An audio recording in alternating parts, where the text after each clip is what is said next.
Good evening, everyone. It's my great pleasure to welcome you here tonight on behalf of Wyoming Humanities.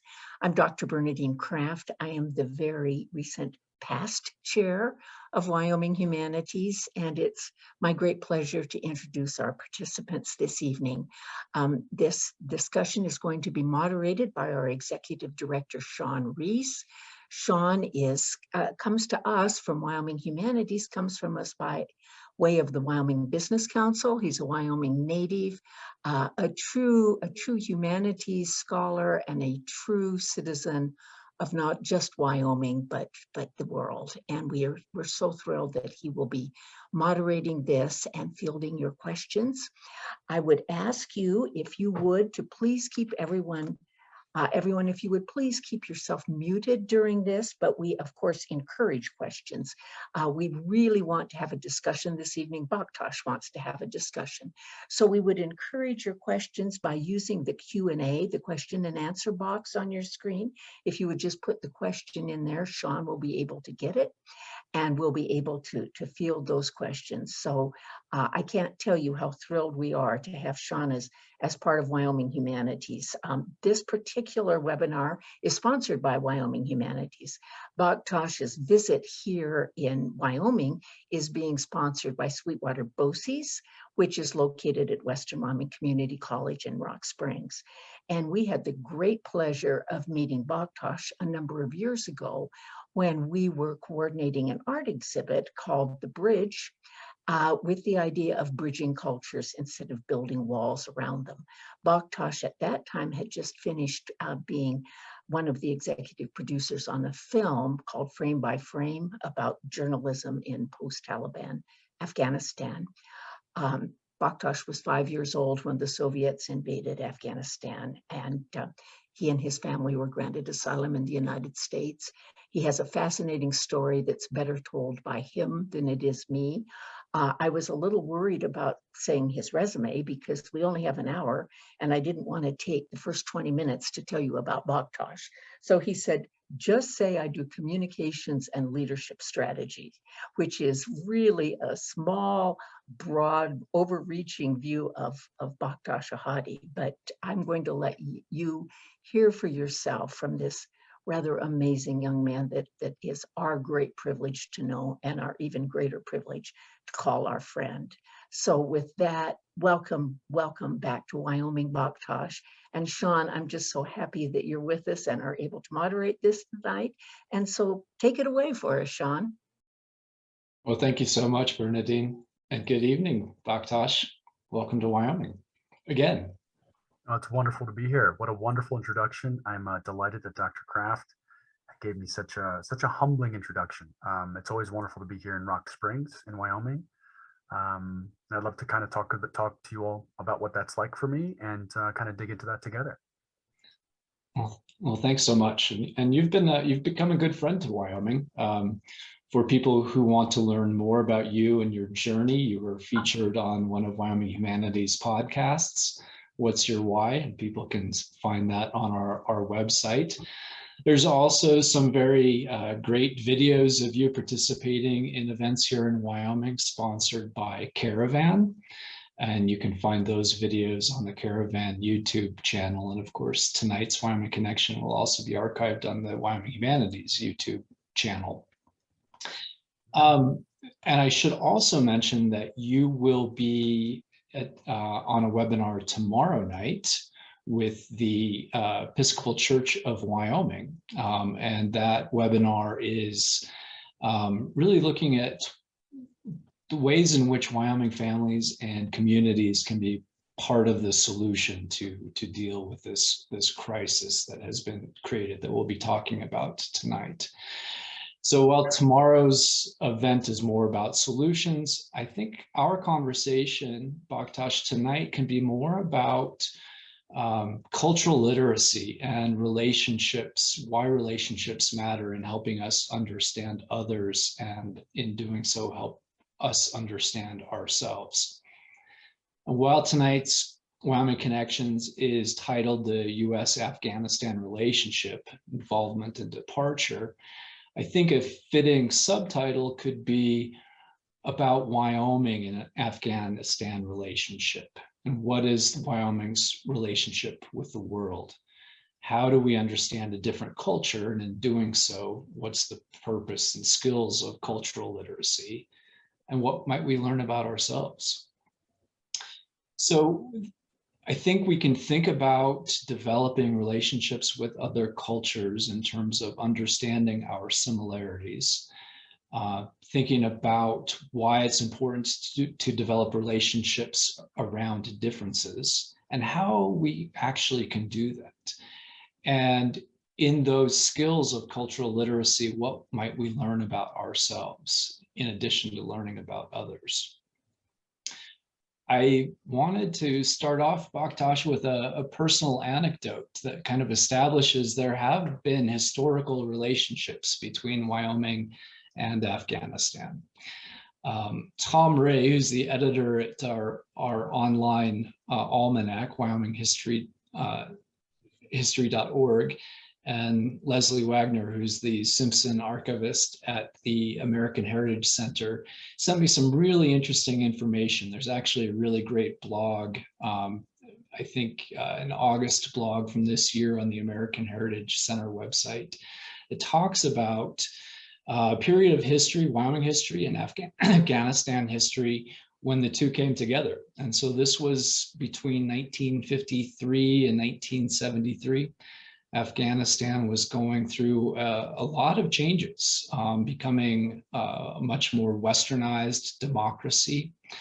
And as part of the State Department's aid programs, they matched the University of Wyoming Department of Agriculture with the Afghanistani kingdom to provide for scholarly and academic exchanges related to agriculture.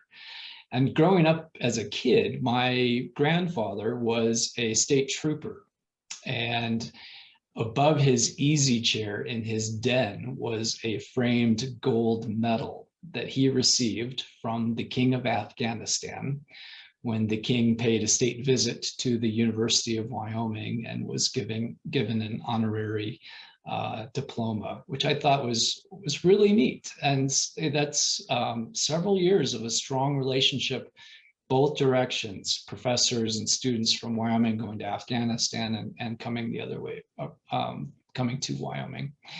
And I suspect a lot of that relationship was based on some very similar agricultural conditions, very similar terrain. So Baktash, you've been to Wyoming several times. Can you talk a little bit about what are some of the similarities that you see between Wyoming and Afghanistan? Sure. What a wonderful way to kind of start this conversation. Well, first and foremost, I think it's important to kind of talk about the landscape, right? Like the beauty that Wyoming has is unprecedented, not just here in the United States, but I would argue around the world, right? So the beauty that exists here in terms of its mountains, the Grand Tetons. I'm joining you from Rock Springs, just 3 hours south of the Grand Tetons.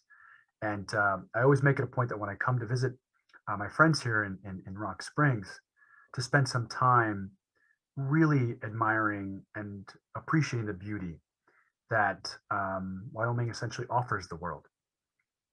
And so the rugged mountains that exist here and the ruggedness of the actual terrain is actually quite similar to Afghanistan, right? So in my personal family's experience and our personal story, when the Soviets invaded in 1979, my father was essentially given an ultimatum a few years later where he had to decide to leave with his family from Kabul, where we were living at the time, and make the trek into Pakistan through the Hindu Kush mountain range.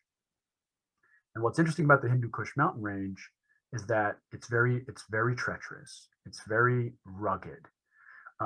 Just the name itself, Hindu Kush, Kush in Farsi means kill, and Hindu means those that come from Hindustan, that being India.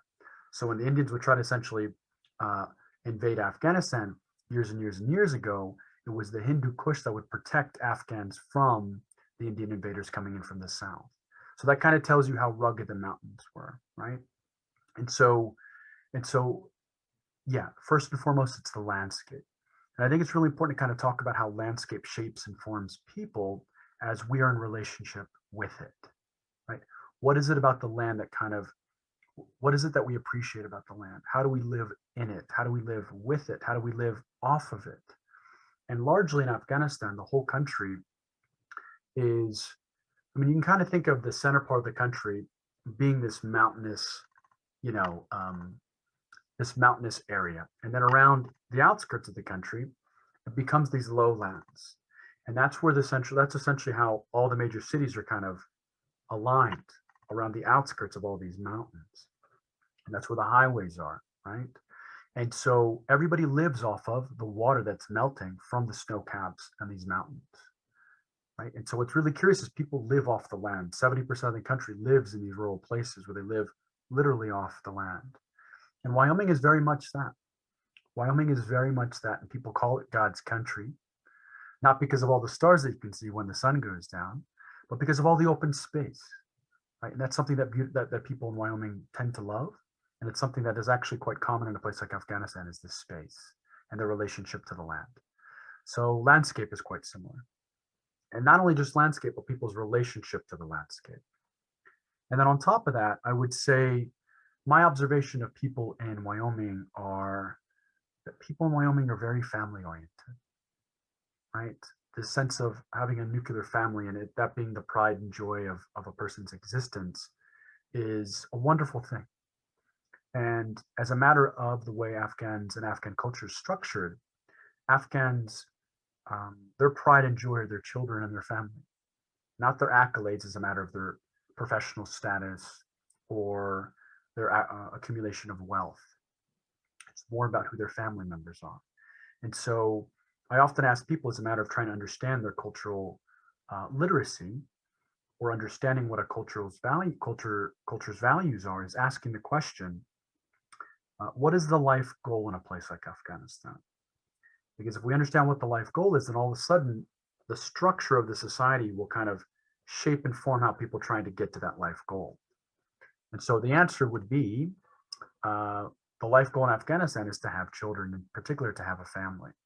And so there's a lot of value placed on finding a bride and finding a groom, the marriage, the whole process of getting married, religion's role in the process of getting married, and then having children and how you're going to provide for those children and what those children mean to you as a parent. And I find that to be actually quite similar with people that I've met here in Wyoming, is that family very much is how people understand who they are. And I find that to be another major similarity that I think exists here versus other parts of the United States.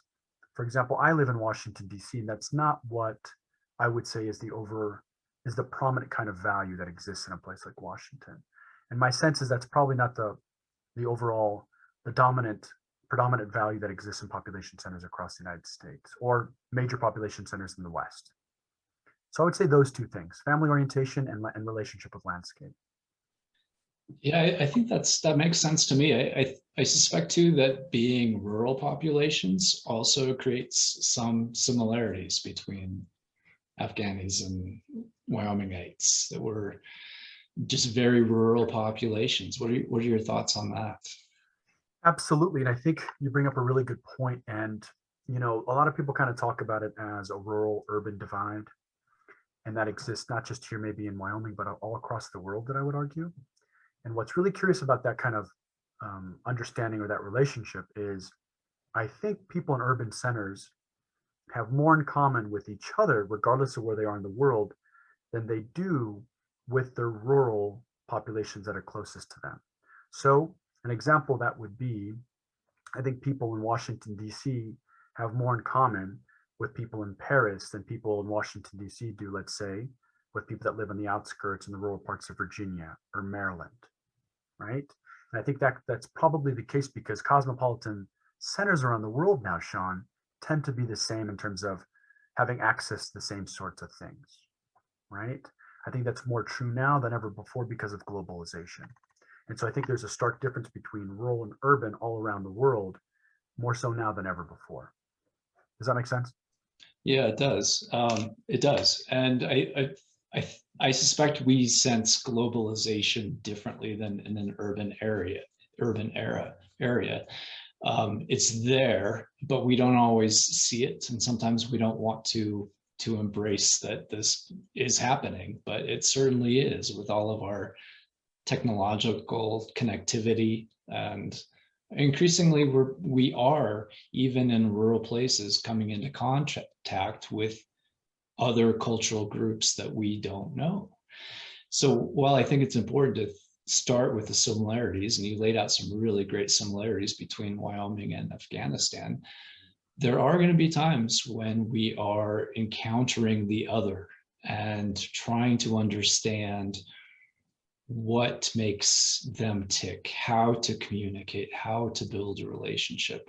So let's talk a little bit more about cultural identity. You had a pretty, very beautifully written, strong opinion piece in the August 31st Washington Post. The title is, "I was a combat interpreter in Afghanistan where cultural illiteracy led to US failure." And in that piece, you write, "This is not just about Afghanistan. When it comes to cultural illiteracy, America is recidivist.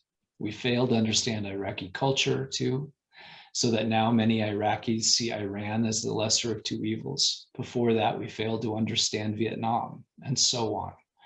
Wherever our relentless military adventurism takes us next, we must do better." Can you give some examples of where there was a breakdown in cultural illiteracy, and what are some of those ideas about how we can do it better?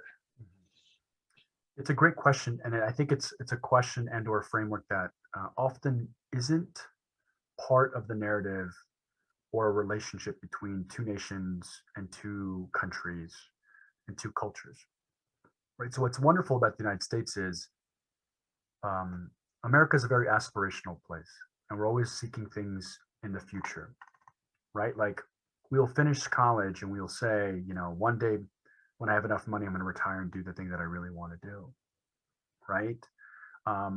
Everything in our system, including our language, is set up to be aspirational. I'll say, Shawn, you know, let's say you went on a trip somewhere, right? Let's say you went to Chicago, and you come back, and I'll say to you, Shawn, you know, how's Chicago? And I may give you 30 seconds to answer that question before I lose, you know, interest. and then I'll say, Shawn, great, what's next? What are you going to do? What's the next thing, right? And so I think America and the way we kind of understand who we are is a matter of our relationship with time. We're always in this really warped relationship with the future, right? We kind of forget the past, don't really want to talk about it. People see history as like a boring thing, right? Like it's an interesting kind of thing that we deal with in America. And so what's really curious is, in the context of Afghanistan, the relationship that Afghans have with time is their sense of identity isn't in the future like it is in America, right? In Afghanistan, a person's sense of identity is based in the past, who their forefathers were, how much land they owned, what positions they held. So Shawn, people would ask you who you are, and you'll say, my name is Shawn Reese. But ultimately what they're asking you in a place like Afghanistan is saying, Shawn, what family are you part of, and who's your great grandfather, right? Where did you come from? Who are you associated with? In the context of America, people, at least most of America, it's very individualistic, and so we try to understand who people are for who they are individually. And in the context of Afghanistan, it's a collectivist sense of identity.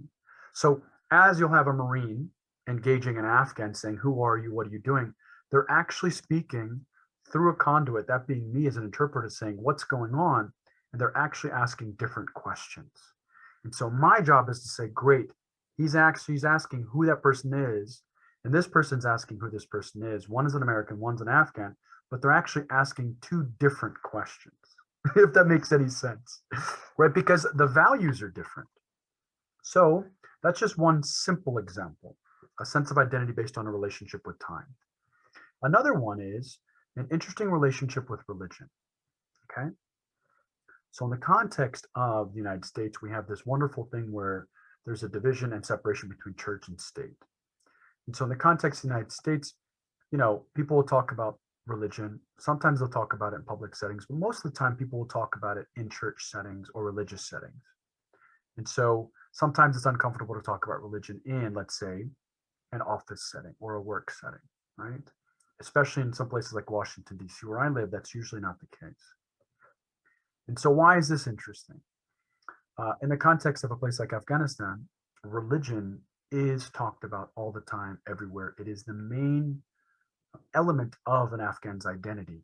It is their Muslim identity.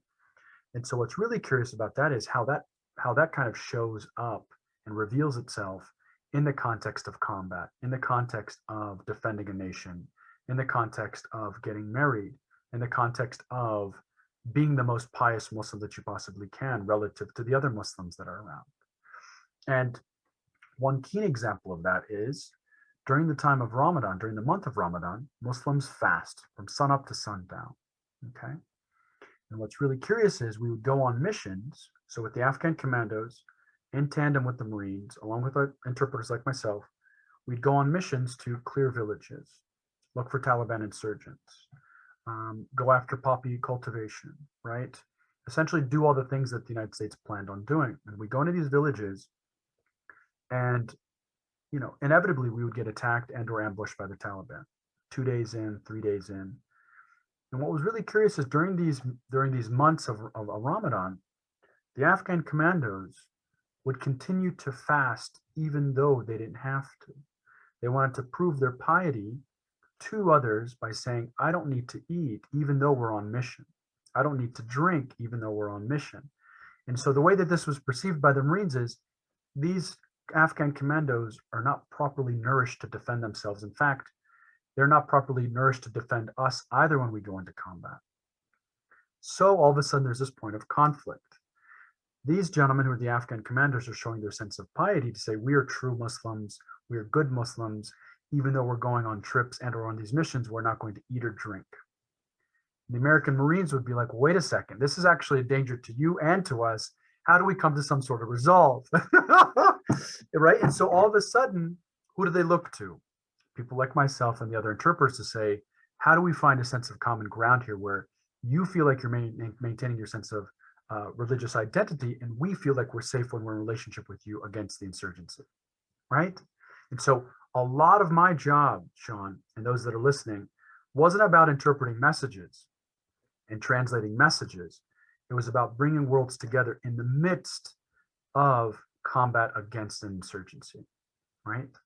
Like helping these two worlds quite literally better understand each other so they feel comfortable enough to go after the insurgency. Does that make sense?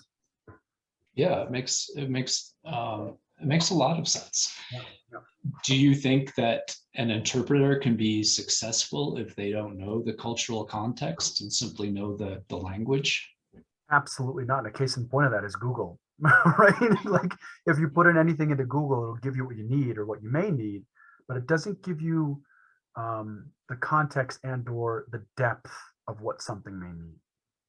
Right? And even in the English language. So if we kind of fold this part of the conversation into communication, even as you and I are kind of talking about Afghanistan or certain topics, even though we're speaking the same language, even though we're using the same terms, what's interesting is sometimes we give different meanings to terms that we use, right? For example, your definition of religious may be different than my definition of religious. Your definition of a Christian may be different than my definition of a Christian, right? Your definition of somebody who's cosmopolitan may be different than mine.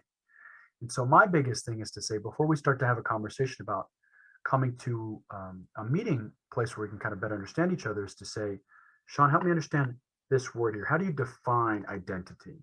How do you define what it means to be an American? How do you define what it means to be conservative? Right? Like, help me understand what that means to you. So then we can essentially say, oh, that's what it may mean for you, but wait a second, it means something different for me. This is how I understand it. So in this world where there's a lot of complexity, there's a lot of room for misunderstanding each other, I tend to go really, really basic, and I tend to over communicate and ask really fundamental questions such that it lays the foundation for having a conversation that we can build on to learn more about each other.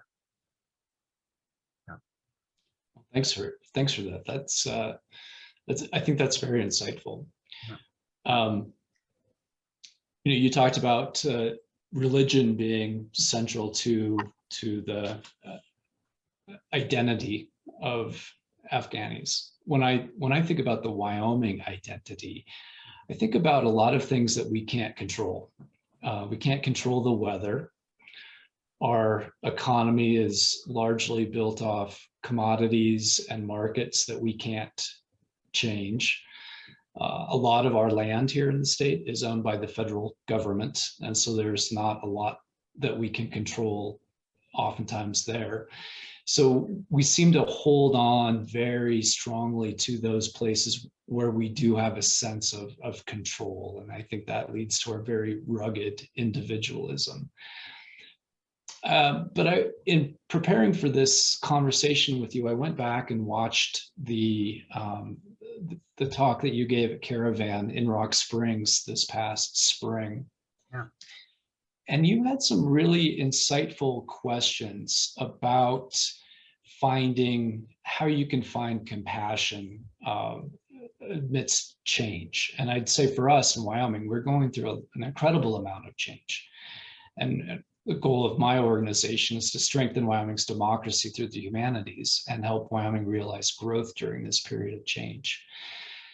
So turning our attention a little bit about what can we do as people within the state in looking inwardly at ourselves, how can that help us understand how to engage and build relationships with others?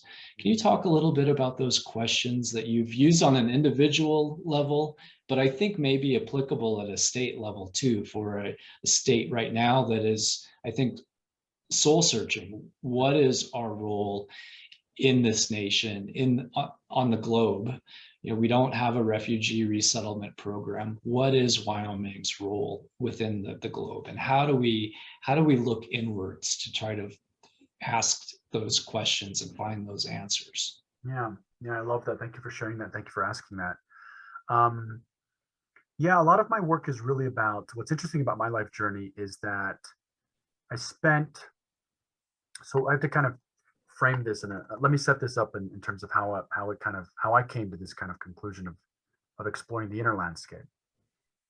9/11 happened 1 week after I started college in 2001, and we just went through the 20 years. We just had a 20-year anniversary of 9/11 that happened in September, and the evacuation of the United States from Afghanistan, which has been a tragedy. And what ended up happening on 9/11 is I became very consumed by the question, why do people do what they do, and how does the environment in which they live shape and form who they are? So that question led me around the world to live in places like Mozambique, where I was a Peace Corps volunteer, led me to study international politics in the Czech Republic, led me to India to study Indian culture, and then eventually it led me to Afghanistan to become a combat interpreter.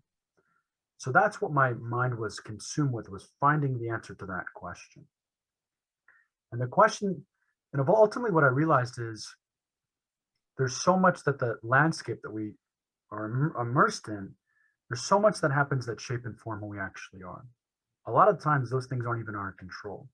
For example, nobody has a choice in terms of the parents that they're born into, or the language that they're born into, or the religion that they're born into, or the state that they're born into, or the country that they're born into, right? If I was the case, I don't think I would have chosen Afghanistan to have been born into during the Afghan-Soviet occupation, right, during the Afghan-Soviet War. And so I think that's a really important place to kind of start to say, we don't have control over the things that we often judge each other on.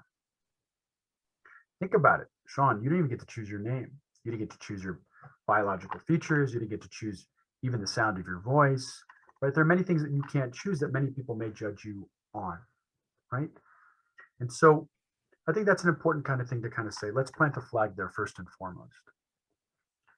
And so what ended up happening is after I came back from Afghanistan, the question that consumed my life since then, and this is how I think this will speak to what you're talking about, is I am now very curious about the meaning that people give to the lived experience. What does that actually mean? So here's a concrete example. So I was a combat interpreter in Afghanistan. I had served with the Marines and the Afghan commandos.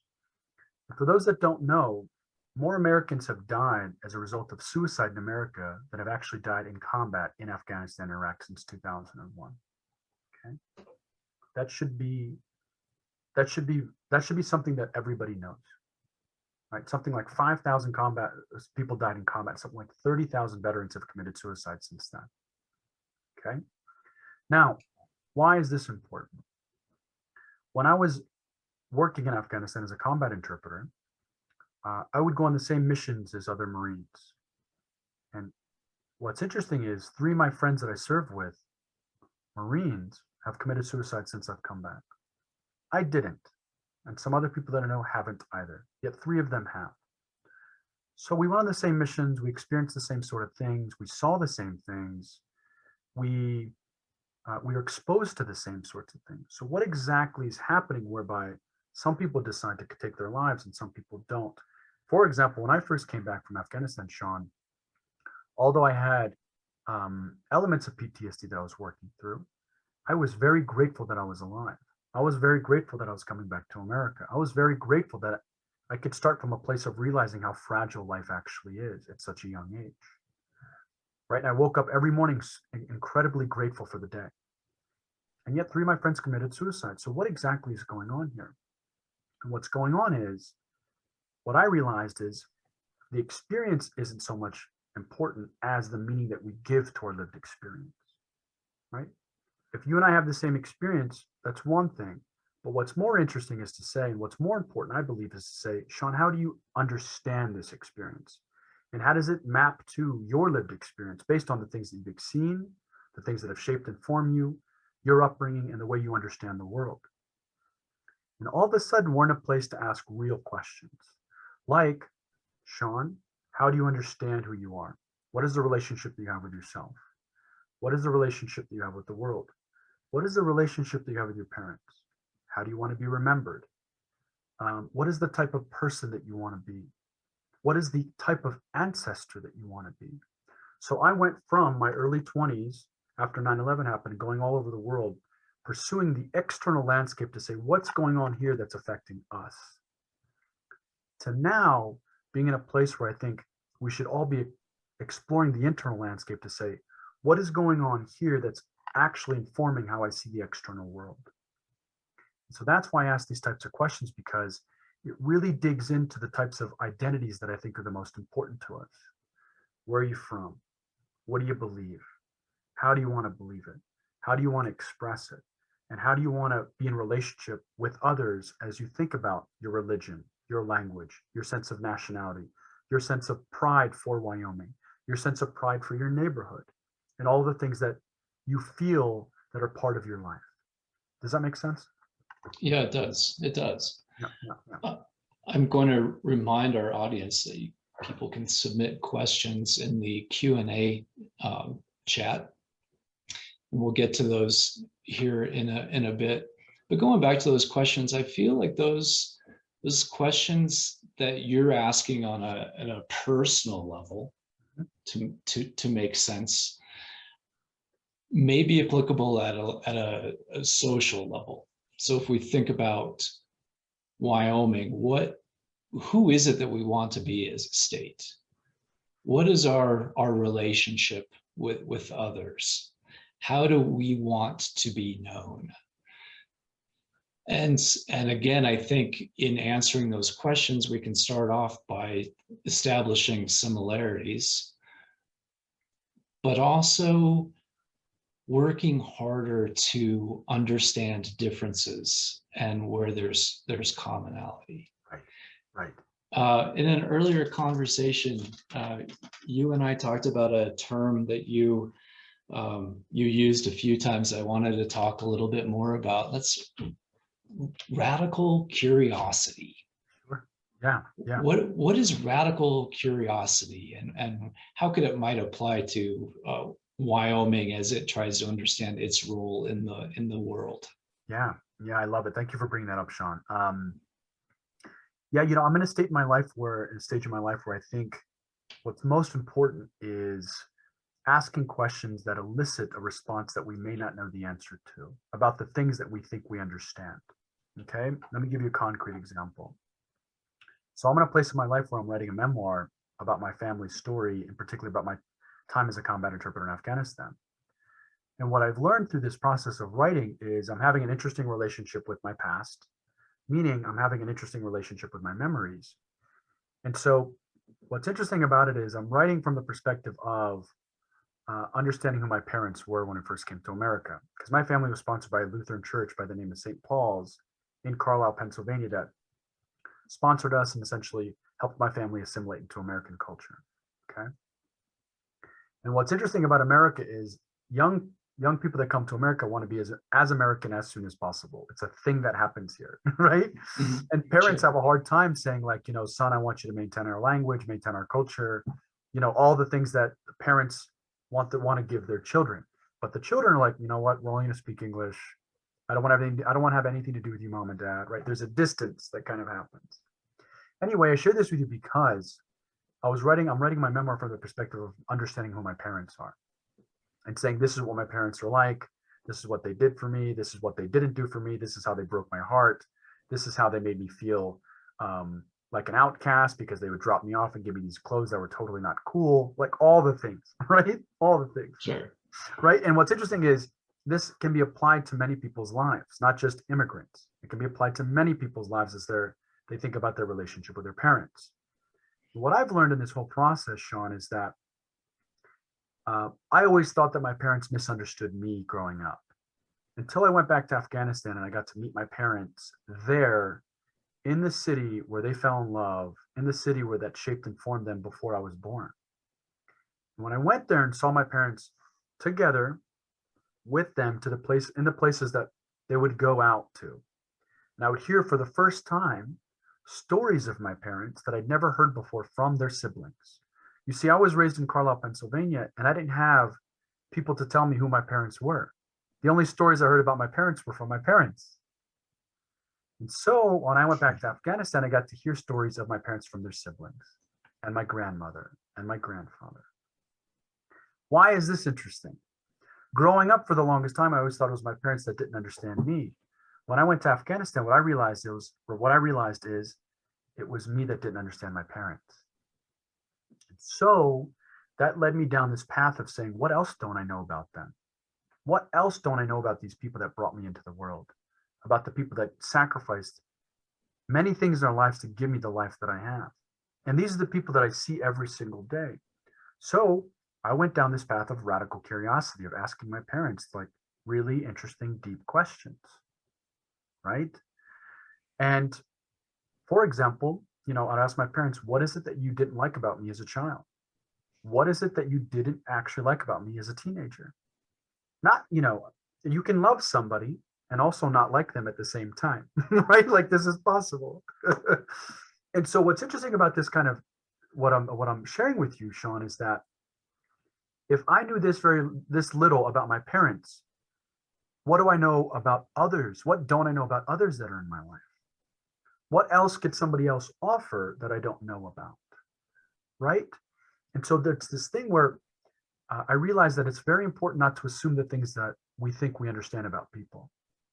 They have a story that's probably extremely interesting and probably very beneficial if we give them the space to tell their story. And we'll find a sense of commonality if we allow them to say, this is who I am, this is where I came from, and this is how I make sense of the world. And I think questions allow for a dialogue that can be very exploratory, not just for the person asking the question, but also for the person answering it. Because there isn't a person in the world that you may know that doesn't want to tell their story because everybody feels like they matter. And so for me, this idea of radical curiosity is about asking simple yet fundamental questions about who we are and who people are in relationship to us, right? Yeah. Thanks. Yeah. That reminds me, there's another Wyoming connection. Actually, this movie poster over my shoulder is a documentary that was recently produced and will be on national public broadcasting this coming year. It's called Home from School. Yeah. And it's about an Indian boarding school in Carlisle, Pennsylvania. The first. Yes. And it was a completely different version of assimilation than you encountered as a young boy growing up in Carlisle, but it's still assimilation, much more forced, and it's had repercussions for generations in terms of identity and connections, and a cut-off history. And this is an ability to tell that story. And I think your point about the role of storytelling and helping understand others, I think that's a really important point that you're making.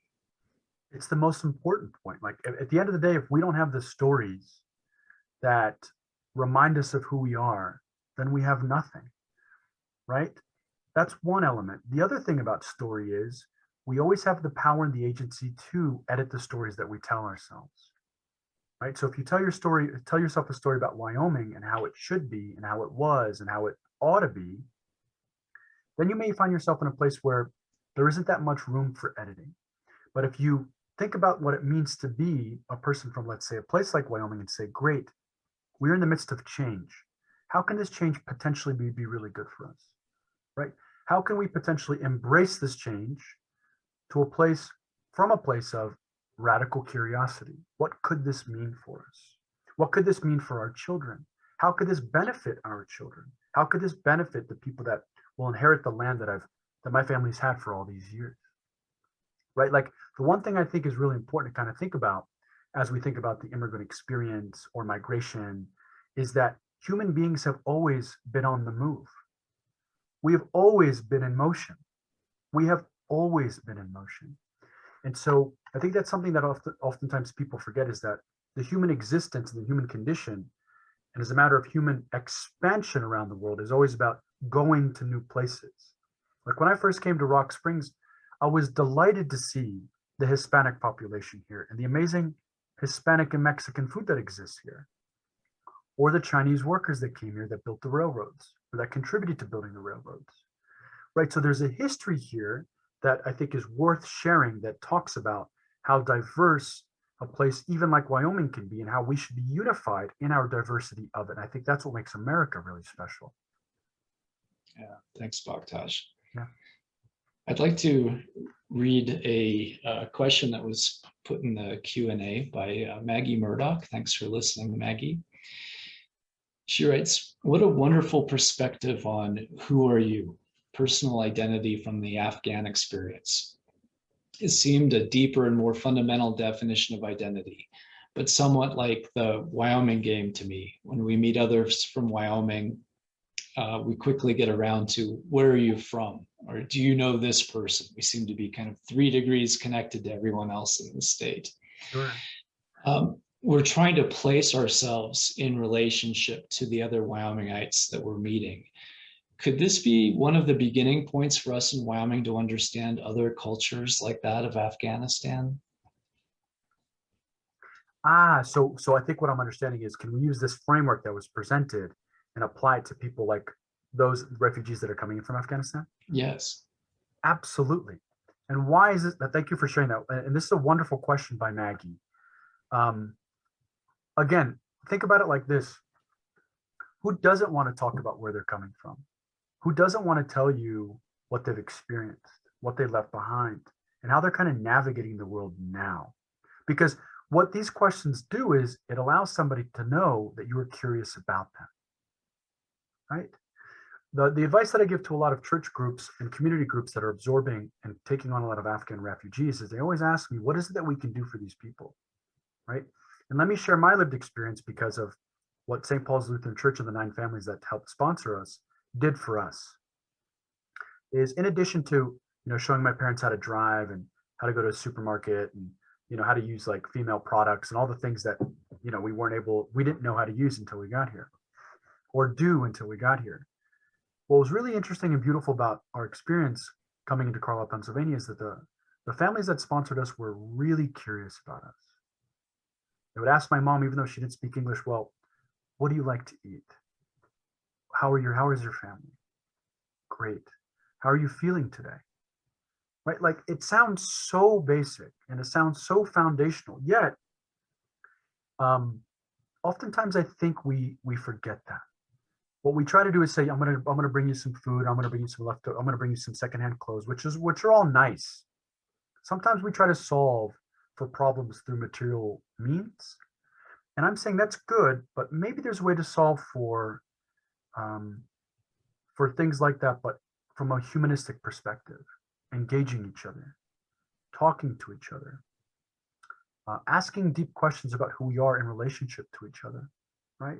So instead of saying, how is your mother in Afghanistan, or how is your father in Afghanistan, we could say, how are you doing now that you're far away from them? I'm sure you miss them, right? Like, that's a very different question, and it'll actually open up a conversation that talks about how that person is right now, how they got here, right? Or asking a question maybe like, what has been the most difficult thing for you by being here the last couple of weeks in the United States? What's really difficult about being here, right? Like, all of a sudden they want to tell you. I think what's happening is, in my experience, when I ask these types of questions, is people kind of at first are hesitant, but once you give them the space to kind of talk, they have a lot to share. And then all of a sudden you can create an actual friendship from the sharing of those experiences and the sharing of those perspectives. A lot of that sharing is on a very interpersonal basis. Absolutely.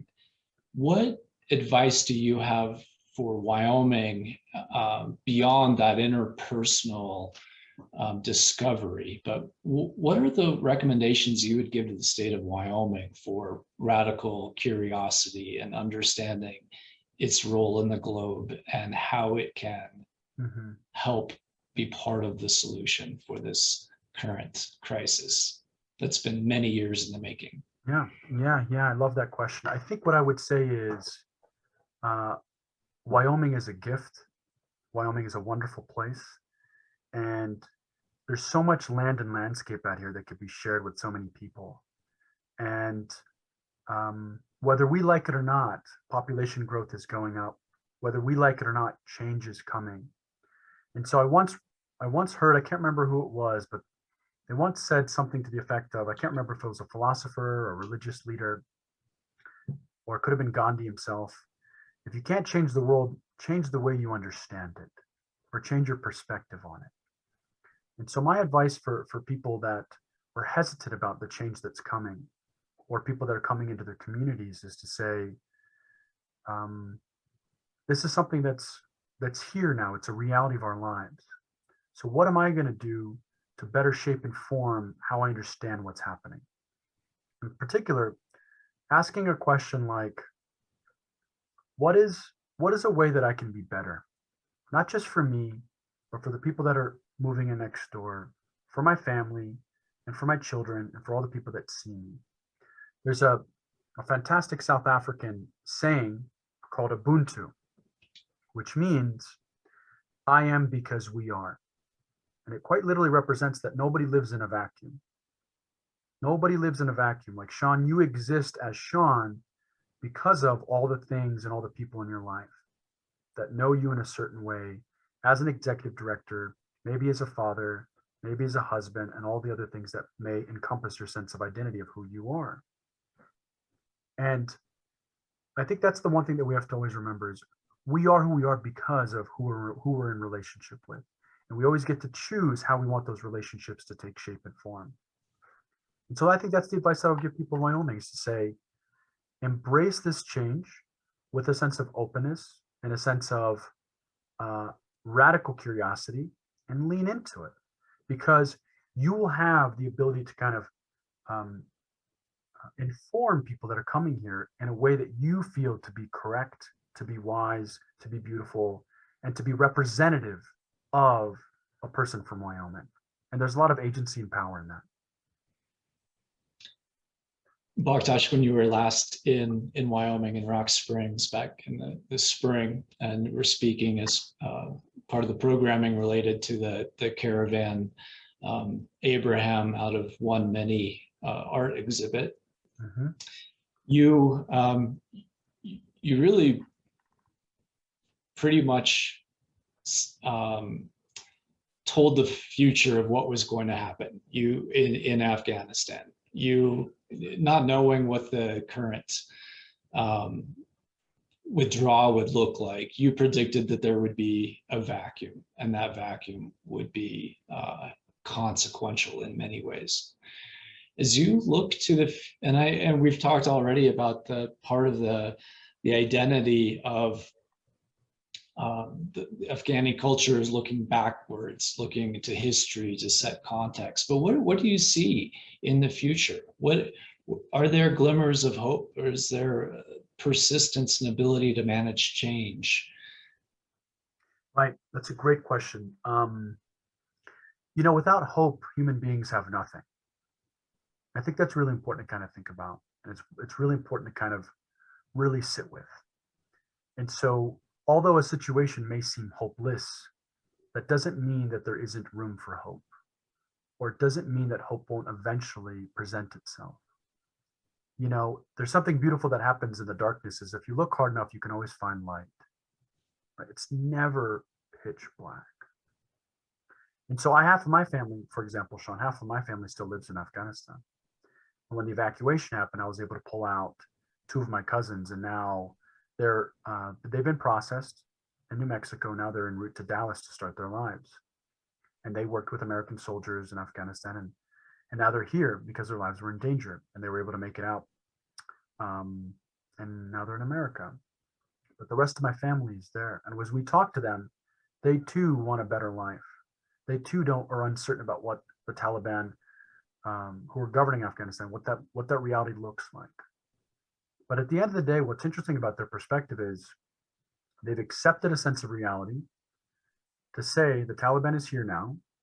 Now they're in a place to say, okay, how do we work with them? How do we move forward with them? How do we stop fighting? Right? And so in that frame of thinking and that line of thinking, I think it's obvious to say that people are hopeful about what tomorrow may bring, right? At least people living in Afghanistan. And those that have come here through, through the most difficult situations and dire situations of getting on planes and getting separated from family and getting reunited with family and not realizing that maybe your son or daughter is in Germany while you're in Texas. These people are dealing with anguish that we can't even begin to imagine. And so they've left everything for the potential of a better tomorrow. It's not guaranteed. It's a potential of it. And so as I talk to you, I share this because I don't know what the Afghan population is going to do, but I think in both sides, whether those that live in Afghanistan or those that are here now, I think both have this semblance of hope and what it means for them. So one person once said to me, her name is, she's a friend of mine, her name is Kiana. She's a photojournalist that lives in Afghanistan. She said, Afghanistan is not going to be all right. Afghanistan is going to be okay. And I share this with you because I think it can be applied to many different situations. It's not going to be all right, but we're going to be okay. Right? Whether there's a financial collapse, COVID happens, protests happen, the insurrection happens on January 6th, whatever the case may be, things won't be all right, but we'll be okay. As long as we have a belief that there is room for a better tomorrow, right? That's the beauty of life, is we have to believe it in order to manifest it. Yeah. Thanks for that. Another question, this one's coming from our new incoming chairman of the board, Millward Simpson. Why did so many US military leaders express such surprise that the Taliban overtook the country so quickly after the withdrawal? And what does that say about the stories the US government told itself about Afghanistan and its culture? Yeah, what a great question. What's interesting about Afghanistan is I think there's going to be many books and movies written and told about the US involvement in Afghanistan, the corruption with the Afghan government, the corruption within the US government, the US military that I witnessed, Pakistan's involvement in Afghanistan, and how the United States couldn't do anything about Pakistan, which is harboring the Taliban, Haqqani network, ISIS, and Al-Qaeda safe havens as they kind of would deploy attacks into Afghanistan. Many Afghans actually would ask me, why is it the United States isn't fighting this war in Pakistan? All the bad guys are over there, right?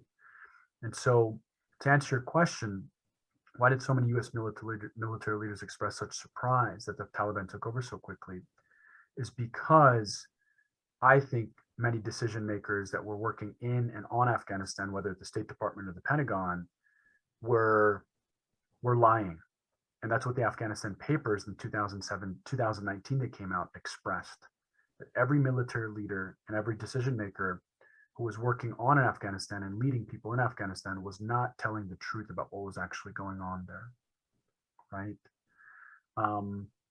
People weren't, here's one simple example, is 90% of the people that served in Afghanistan weren't going outside the wire.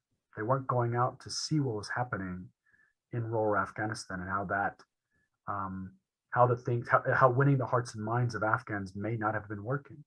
Like when you say outside, I'm sorry to interrupt, but when you say outside the wire, what does that mean? Sure. Outside the wire simply means people living. So inside the wire means within military bases. So there are multiple military bases that housed 30, sometimes 40, even more, thousands of Americans, contract supporters, NATO allies within those military bases that wouldn't go outside the wire, that wouldn't go and engage the population. And then when they would go engage the population, they do so in military attire that resembles violence.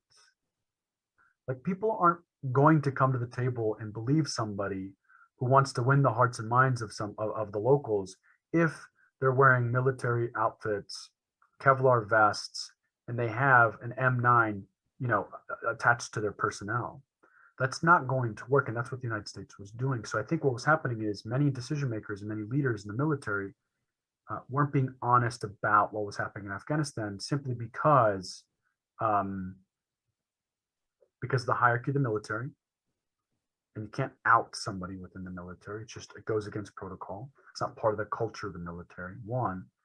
Two, another thing that happens too is that if you claim that you're successful in Afghanistan, you're kind of carrying the baton from one person to the next in between two generals, then you're going to get that fancy, cushy office within the Pentagon that says, you were a successful general in Afghanistan. And so there was a lot of incentive to go to Afghanistan and work in Afghanistan, because then you would get a post that was really, really attractive after the fact, right? So I think a lot of people weren't being honest about it because they weren't going outside the wire, one, and then two, it served their interests as it pertained to what would happen to them and what would be given to them after they left Afghanistan, in terms of like a status professionally or monetarily or anything in that realm. Does that make sense? Yeah, it does. Yeah, it does. Yeah. So it really comes back down to these things like, we can fold it back into the conversation about, human beings, human to human, whether it's a person from Wyoming and an immigrant or a refugee or a military member in Afghans, is to say, we have to engage people to understand where they're coming from.